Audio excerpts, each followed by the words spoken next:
Keadaan bumi yang indah ini tentunya terjadi secara tak instan. Meski perlahan, lempeng tektonik bumi terus bergerak dan bergeser mencari keseimbangan. Namun, untuk mencari keseimbangan itu tentunya harus ada yang dikorbankan. Dalam kata lain, biasanya terjadi gempa bumi ataupun membentuk gunung-gunung berapi.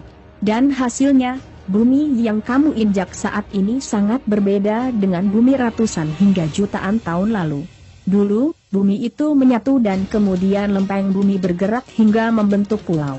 Badan Antariksa Dunia, NASA, sudah memprediksikan penampakan bumi di masa yang akan datang juga bumi ratusan juta tahun lalu.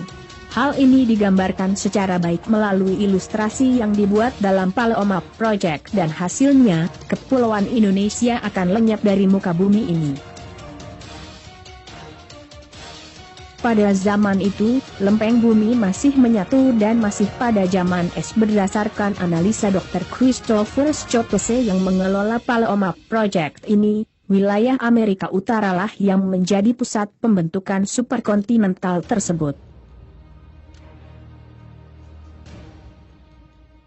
Pada 50 juta tahun yang akan datang, benua Australia akan bergabung dengan Asia Tenggara, lalu California akan bergerak ke utara ke arah Alaska dan benua Atlantik akan semakin luas. Selain itu, penggabungan benua juga terjadi di Afrika yang akan bergabung dengan benua Eropa. Pada zaman ini, zona subduksi terus terbentuk, lalu perairan selatan Amerika Utara dan Amerika Selatan pun ikut terbentuk. Dan beginilah bentuk bumi 250 juta tahun yang akan datang. Tapi jangan berpikir bahwa itu masih lama dan belum tentu terjadi. Ini hanyalah prediksi, tapi jika dilihat dari berbagai tanda alam dan keanehan-keanehan yang sering terjadi pada alam, menandakan bahwa kehancuran bumi sudah tidak lama lagi.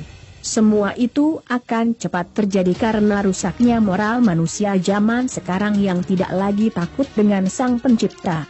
Di otaknya hanya uang dan maksiat.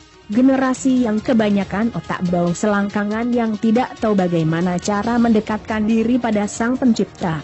Mereka lebih tahu cara mendekatkan diri pada pasangan, otak mesum, generasi yang kelak akan dihancurkan bersama bumi. Baik yang tua dan yang muda, sudah tidak tahu membedakan mana yang baik dan mana yang buruk. Semuanya tenggelam dalam hasrat dunia yang sifatnya sementara. صبح لله ما في السماوات والأرض وهو العزيز الحكيم لا إله إلا الله والله أكبر الله أكبر ولله